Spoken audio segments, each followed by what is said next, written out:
Welcome to the Banker Lamp. Please enjoy the video. In this video, I will explain how to apply for a tax exemption certificate online. First, understand that a tax exemption certificate permits eligible entities, like many businesses or nonprofit organizations, to make purchases without paying sales tax. To begin, you will need to locate your specific state's tax authority website. It is crucial to ensure your organization is properly registered and in good standing before proceeding with the application process. Next, let's discuss the essential documents you will need to gather before starting your online application. You will definitely need your Federal Employer Identification Number, commonly known as an EIN.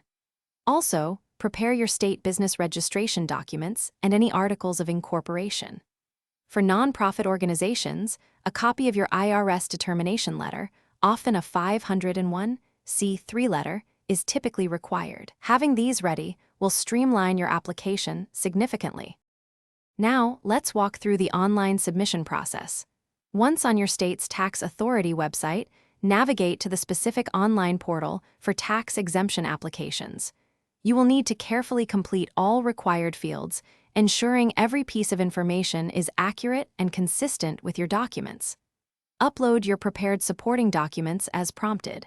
Before clicking Submit, take a moment to thoroughly review your entire application for any potential errors or omissions. This step is critical. After successfully submitting your application, you will usually receive a confirmation email. It is a good practice to regularly check the online portal or your email for status updates, as processing times can vary significantly, sometimes taking several business days or even a few weeks.